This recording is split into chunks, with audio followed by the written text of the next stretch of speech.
you would think that somebody who is now free, back in America on home soil, would not have too much to complain about. Especially something like this. Fans in every sport. She described the fans. Yeah. It doesn't matter what sport you are. It doesn't matter what sport you pick. That's how fans act in every arena. In every arena. So, and then when you, clearly she's not remembering who they let out to get her back. The Merchant of Death. The Merchant of Death. An arms dealer that wanted to kill American citizens, according to the reports. That's who they let out. For her. Stephen A. Smith wasted no time setting the sports world ablaze, launching directly into an explosive broadcast that exposed the covert efforts targeting Caitlin Clark. Leaning into the camera with relentless intensity, Smith called out the established veteran hierarchy, allegedly attempting to freeze out the rookie superstar and safeguard their long-standing institutional control. What fans previously brushed off as standard physical play and heated trash talk has erupted into allegations of a coordinated campaign by league veterans threatened by Clark's unprecedented commercial surge and global reach. Yet, the old guard completely miscalculated the sheer resilience of the Indiana Fever, where enforcer Sophie Cunningham mounted a fierce defense that shattered the league's traditional power dynamic. By refusing to let the rookie be suppressed by aggressive initiation tactics, Cunningham triggered a sweeping locker room shift that completely exposed the old regime's pushback. Now, as Smith goes scorched earth to dismantle these legacy structures, the unwritten rules of professional basketball are officially being rewritten in real time. There's nothing wrong with the resentment that you may feel towards what she represents. It's actually good because it provokes a level of hostility, which elevates the competitive fervor, and y'all go out there and compete, and everybody gets paid. But unfortunately, you almost feel like you have some folks within the WNBA that wishes that would rather not be in a very fruitful position because of their resentment towards her. And they won't admit it, but I've been talking about it for months. I gotta reply to this. Yeah. So I'm not just gonna let you sit here and talk trash about my man, Brittany Griner. Straight Don't do up. that. Don't No, I'm just stop letting you know that, right man. now. Don't- Because my dude Brittany, she's a young lady. let me defend her for a second, please. There's people in there making noises, they're yelling, they're booing. In her defense, she's never seen fans before. Stephen A. Smith, they've never been at the games. They've never had fans. Now she has crowds, and she's wondering. She was at Baylor before she came to the WNBA. You trying to tell me there wasn't fans at Baylor? All those Baylor Bear basketball games. I'm just saying that. Maybe. No. 15 years ago. Women's basketball? Okay. Oh, yeah. In college. College gets their love now. Come on now. But not the WNBA. Not the WNBA. Well, it's growing. And the best thing that they've ever had in the WNBA is Caitlin Clark. From a box office perspective. And by the way, she ain't the first to do this. There's Diana Taurasi. There's Lisa Leslie. There's Diana Cheryl Taurasi is Swoops. phenomenal. Okay. All of them. Respect Cheryl to Swoops, them. all of them. All of them. But let's just call Candace a Parker, spade here. yeah. Sure. Caitlin Clark shattered the old guard's playbook from day one, carrying multi-million-dollar endorsements, sold-out arenas, and historic TV ratings that rendered the league's traditional hierarchy instantly obsolete. Threatened by this massive shift in financial power and cultural dominance, veteran established figures allegedly launched a calculated campaign of physical intimidation and systematic exclusion to force the superstar rookie into line. They expected total compliance, but their blueprint collapsed when Sophie Cunningham stepped in and shattered the plot. Recognizing that attacking the very athlete driving the sport's economic explosion was pure self-sabotage, Cunningham aggressively shut down the intimidation tactics, confronted the legacy core directly, and dragged the entire internal conflict into the blinding light to protect the future of the game. And just shoves her. And then got called for a foul. So Caitlin's just trying to, how exactly is a foul on Caitlin Clark? How exactly is that a foul on Caitlin Clark? Response is that we're younger class asked, let's not be crazy here. Freedom movement rules, you can't block a cutter, which is what she tried to do. Again, exactly what she tried to do. It doesn't matter. If Brittany Griner walks into Caitlin Clark, yes, She bumped the cutter. That is a foul on Caitlin Clark. Brittany Griner shoved her. Brittany Griner saw that Caitlin Clark was in her way and shoved her. Like, I'm sorry. Brittany Griner initiates the contact and follows through. I'm sorry. Like, if Brittany Griner walks into Caitlin Clark and Caitlin Clark has her two hands up, yes, it's a foul on Caitlin Clark. It doesn't count. That's like saying if I don't know. I see somebody that's doing something wrong, so I rugby tackle, doing in an illegal defensive position, so I rugby tackle them.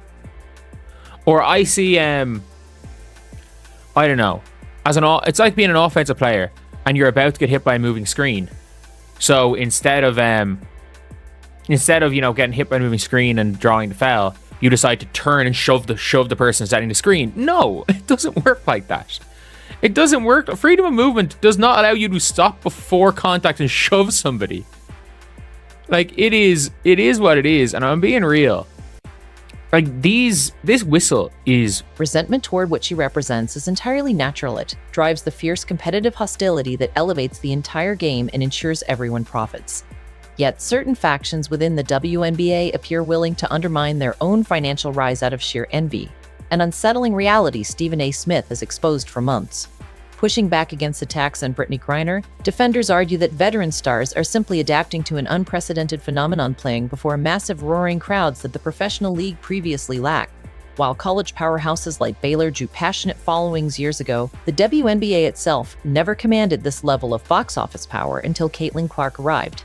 Legendary icons like Diana Taurasi and Lisa Leslie laid the foundation, but Clark has ignited a historic surge that forever changes the economics and visibility of women's basketball. Okay. This is going in that direction. It's going in the right direction. It's been 25 years where they haven't made a penny. But so now all of a sudden you want to be like, maybe this year. It was growing before she arrived, and then it elevated to another level once she's arrived. And she's not going anywhere anytime soon. And, oh, by the way, remember this name. Okay. Juju Watkins. Okay. Out of USC. I've seen her. Freshman, great player. Spectacular. She tore ACL. Tore ACL in the NCAA tournament last year. You know, she's special. And I'm just telling you, you're going to see the league continue. Who wins this game? Ready? WNBA All-Star versus the best high school players ABC Nike game. High school Ben versus WNBA player best players. Who wins? Here's my response to that. I think it would be the high school, but I would say this to you. Because you're right. Don't underestimate women and the growing support they're providing to the WNBA. Remember, anything successful, you usually have the women behind it supporting the product. Don't underestimate the NBA subsidizing. The NBA and the NFL went to another level once they appealed more to women. What if the women decide we gonna focus and lock in on the WNBA? No, the NFL started growing once they implemented what's called cheerleaders. And people were like, oh, okay, we'll go to the game. Look at them. Look at them Dallas Cowboys cheerleaders. Come on, bro. You lost credibility. No. How did I lose credibility? Honestly, at this point, like, stop the podcast, Brent. Rob, let's just finish it up and go to... I'm losing credibility. That's WNBA hasn't made one penny, but I'm losing credibility. Let me put it I'll tell you one thing. Okay. You're losing credibility because of a bizarre statement about the NFL. Let me tell you what I like. Yes. Let me tell you what I like. You know what I like? Here's what I like. I don't care what's going on. I want to see animosity in sports. Yes. I don't care what's going on. I love the fact that right now, who's the guy in the heavyweight UFC that's pushing the buttons of John Jones saying, I'm officially the super heavyweight Aspinall. He's saying, I'm officially the super because John Jones has retired. But John Jones has retired. John Jones has retired, right? I love animosity. The best fights were Cormier against John Jones. The best fights was Khabib against, Conor. You want that, Mayweather used to fight what weekend? Cinco de Mayo. That was his way. Like, I'm going to take your ass out. So to me, I don't know. I just love the fact that there's animosity. You know what game I'm going to see the stat line on? You know what game? The next time Fever plays whatever team she plays now? No, only Reese. Yeah. Only Reese. Because animosity changes the game. For those of you that believe the future looks bright and you go to the gym and you want to sport the gear and be part of the community that represents Future Looks Bright, here's a new gear that came out, athletic wear of Future Looks Bright.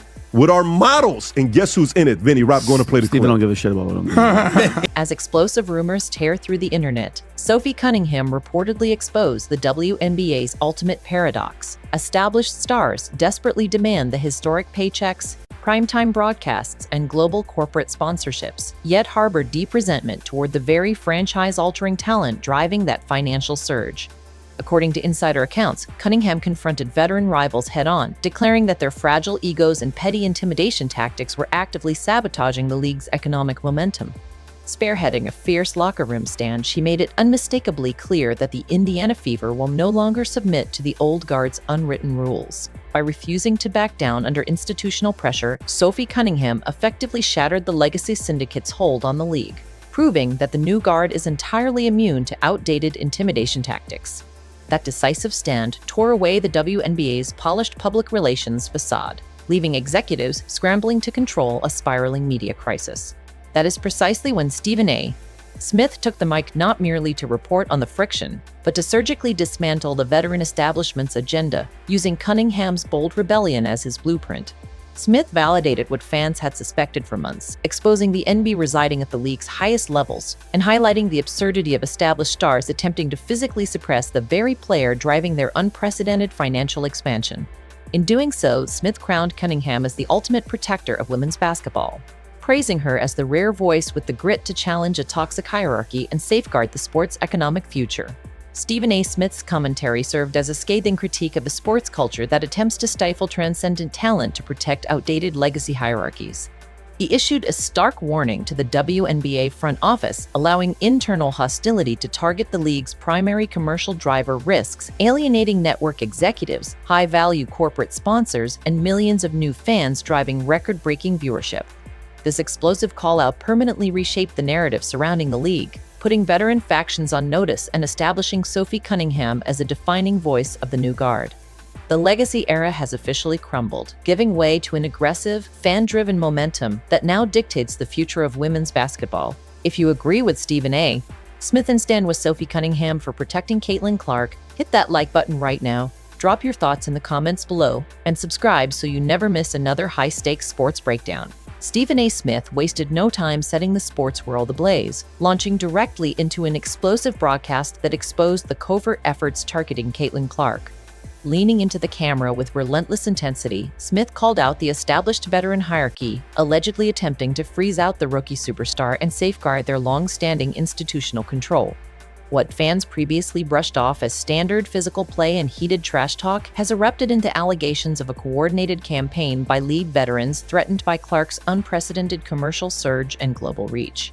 Yet, the old guard completely miscalculated the sheer resilience of the Indiana Fever, where enforcer Sophie Cunningham mounted a fierce defense that shattered the league's traditional power dynamic. By refusing to let the rookie be suppressed by aggressive initiation tactics, Cunningham triggered a sweeping locker room shift that completely exposed the old regime's pushback.